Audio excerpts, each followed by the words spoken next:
Economia no contexto certo.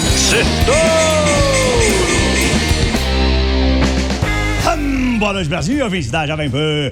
Bem-vindos a mais um Sexto, no resumo da semana econômica no contexto certo. A política continuou nas manchetes dos jornais nesta semana. Começou com o julgamento do ex-presidente Jair Bolsonaro no Supremo Tribunal Federal. Depois a palavra anistia ganhou corpo. A Lei Magnitsky voltou a assustar os bancos brasileiros. A economia brasileira confirmou que está esfriando, a dos Estados Unidos também. O mercado passou a olhar receoso para o endividamento das maiores economias globais, como Estados Unidos, Japão, Reino Unido e França. As bolsas caíram por causa disso. Houve até uma onda de venda de títulos de governos pelo mundo inteiro, o que fez os juros subir. Mas logo os mercados se acalmaram e se recuperaram. E a gente teve um monte de fechamento histórico, de recorde nas bolsas dos Estados Unidos e do Brasil, que bateram vários touros de ouro nesta semana. Inclusive hoje, sexta-feira, o ouro voltou a bater novos recordes históricos. Touro de ouro no ouro também. As gigantes da Ásia, China, Índia e Rússia, estiveram juntas numa cúpula em Xangai, o que irritou o presidente norte-americano Donald Trump, que por sua vez já recorreu à Suprema Corte da decisão de um tribunal de apelações que considerou as tarifas globais ilegais. Ele pediu rapidez na decisão, na tomada de decisão. Todo o mercado acha que ele ganha essa e as tarifas vão ser mantidas. O Google ganhou uma grande batalha jurídica e, afinal, não precisa vender o Chrome e pode manter a parceria com os iPhones da Apple. E por aqui, o Banco Central rejeitou a compra do Master pelo Banco de Brasília, BRB. Vamos pro sextoro. Primeiro ponto: Tarcísio e as 3 propostas de anistia. A novela da anistia, que repercutiu muito no mercado, ganhou força no Congresso nesta semana em que começou o julgamento no STF do ex-presidente Jair Bolsonaro, que pode pegar até 43 anos de prisão pela suposta tentativa de golpe. O governador de São Paulo, Tarcísio de Freitas, o preferido dos investidores para suceder Lula, mergulhou de cabeça nas articulações em Brasília. Ele disse que a anistia é o caminho para pacificar o país, lembrando de outros momentos da nossa história em que as anistias serviram para virar páginas turbulentas. Hoje circulam 3 versões da proposta. A primeira, mais radical, perdoa Bolsonaro de todos os crimes e devolve os direitos políticos a ele. A segunda, intermediária, perdoa, mas não devolve os direitos políticos ao ex-presidente. E a terceira, chamada de ampla, anistia praticamente todos os investigados desde 2019, incluindo os envolvidos nos atos de 8 de janeiro. O problema: as versões mais duras podem não passar no Congresso e muito menos no STF. E por isso, o jogo político agora é buscar um meio termo que seja aprovado e não caia depois, que não seja derrubado no STF. Como eu disse, o mercado financeiro está acompanhando com lupa o que está acontecendo, principalmente porque essas movimentações sugerem que Tarcísio de Freitas, governador de São Paulo, será mesmo candidato da direita e do Centrão a disputar a presidência contra o Lula no ano que vem, o que agrada muito os investidores.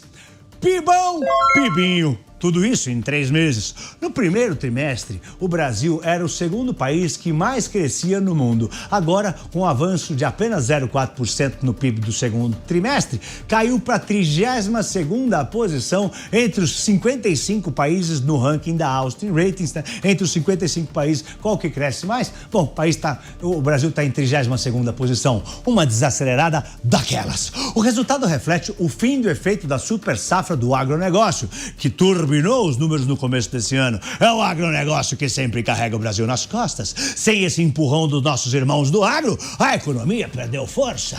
Com os juros nas alturas a 15% ao ano, o crédito encareceu, o consumo desacelerou e os investimentos caíram 2,2%. É o freio de mão puxado e o crescimento do Brasil quase parando. Enquanto a Indonésia, Taiwan e Malásia lideram com altas acima de 2% no crescimento do PIB, até os Estados Unidos cresceram 0,8%, a China 1,1%. Todos ficaram bem à frente do Brasil, que cresceu só 0,4%. O recado é claro: a economia brasileira entrou em marcha lenta. A gente foi de pibão para Pibinho em um trimestre. Os economistas consideram essa situação um vexame. Próximo, vem mais imposto por aí. É isso aí, gente. Mais uma conta salgada pro bolso do brasileiro. O bolso que vai ficar mais vazio porque os aluguéis vão aumentar com a aprovação da reforma tributária. O novo modelo cria o IVA Dual, IBS e CBS, no lugar de PIS, COFINS, SMS e ISS. Parece mais simples, mas o efeito é explosivo. A alíquota, que hoje é de 3,65% quando soma tudo, pode pular para 10,60%, é quase o triplo! Na prática, um aluguel de R$2.000, que hoje paga 73% em tributos, vai passar a pagar R$169, né? É o tarifaço brasileiro! Quem tá no aperto do aluguel vai sentir ainda mais o peso no bolso. Ô lele! Ô lá! A conta vem aí, é você que vai pagar! O governo promete redutores e descontos, mas entidades do setor dizem que isso vai ser pouco. O risco é óbvio, o custo extra vai ser repassado para quem? Pro inquilino. Resultado? Mais pressão no mercado que já sofre com déficit habitacional e com custos altos. A simplificação vem mais pro bolso de quem paga aluguel. O futuro é de pancada tributária. É o tarifaço brasileiro. Outro. Empresários alertam, pelo menos 15 meses sem comércio, Brasil e Estados Unidos. O clima é de tensão máxima entre Brasil e Estados Unidos. Empresários brasileiros foram ao Washington, D.C. tentar, de alguma maneira, barrar o tarifaço de 50% imposto por Donald Trump em nós. Mas ouviram um recado duro. A briga é política, não técnica. A solução, disseram os americanos, está em Brasília e não aqui em Washington. Pode voltar e ir para lá. Diante do impasse, partes da indústria já cogitam um cenário radical. A gente deve ficar no mínimo de 12 a 15 meses sem comércio com os Estados Unidos. A conta mais pesada cairia em cima de setores como siderurgia, café, frigoríficos, calçados e petróleo. Enquanto isso, o governo Lula avalia usar a chamada Lei da Reciprocidade Econômica, retaliando as sobretaxas americanas, em vez de negociar como fazem todos os países do mundo. Executivos voltaram dos Estados Unidos sem acordo e com a sensação de que nessa guerra tarifária não há saída fácil. Para o Brasil, o risco é de prejuízo bilionário e isolamento comercial. Próximo. O ouro brilha ainda mais e pode bater $5.000. Quem não para de brilhar em 2025 é o ouro. Nesta semana atingiu novos recordes históricos, acima dos $3.500, que era o recorde até semana passada.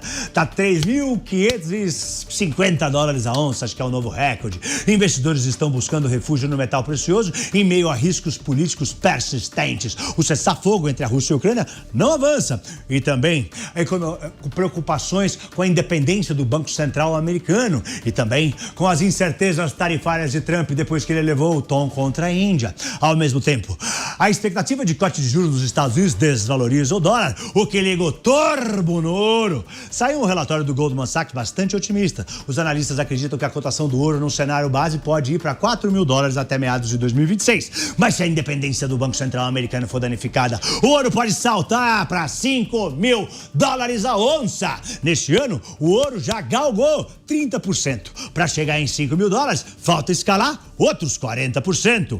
Próximo ponto: Tesouro, bancos, Lei Magnitsky e efeitos econômicos. O cenário para os bancos brasileiros apanhados no tiroteio entre Brasil e Estados Unidos está ficando cada vez mais cheio de incertezas. A decisão do STF de ignorar as sanções estrangeiras coloca nossos bancos entre a cruz e a espada.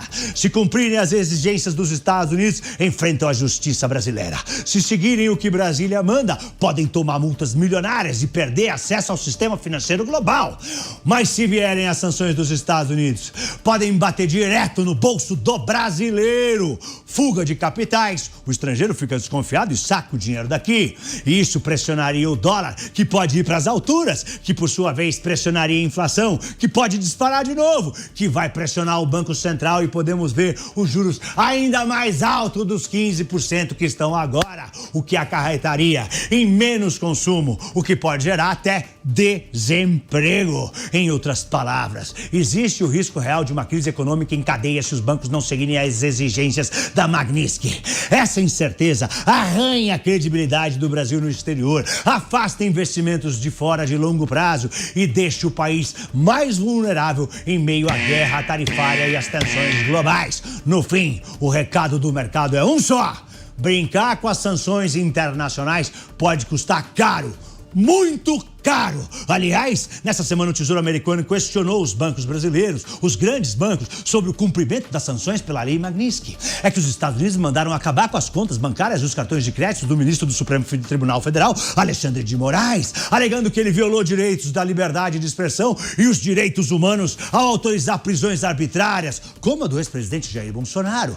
O Banco do Brasil é um dos bancos onde Moraes tem a conta e sabe-se que a instituição ofereceu a ele um cartão com bandeira brasileira, a Elo. Isso seria um erro e iria contra a lei Magnitsky, um erro no sentido da lei americana, e pode fazer com que o Banco do Brasil seja castigado com sanções dos Estados Unidos. Diante disso, o banco já prepara um plano de contingência. Se vierem sanções americanas, no limite, instituições bancárias estrangeiras que estão aqui podem até deixar o Brasil para não ter problemas, repetindo o que aconteceu com os bancos russos bloqueados pelo Visa e pelo Mastercard em 2022. Mais um ponto. China dobra a aposta no Brasil. A China dobrou a aposta aqui no Brasil. Em 2024, os investimentos chineses somaram 4 bilhões e 200 milhões de dólares, um salto de 113% em relação ao mesmo período no ano anterior, segundo o Conselho Empresarial Brasil-China.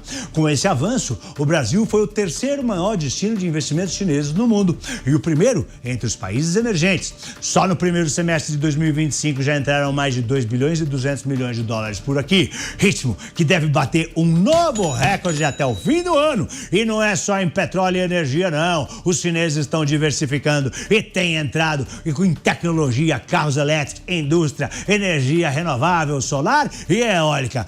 Ah, esses chineses! O gigante asiático não está mais de olho só nas nossas matérias-primas. Agora, eles apostam no mercado consumidor brasileiro.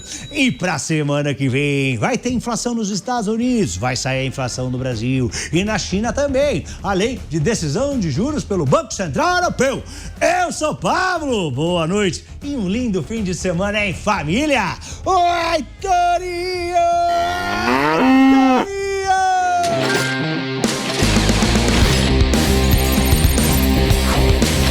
Economia no contexto certo. Certo!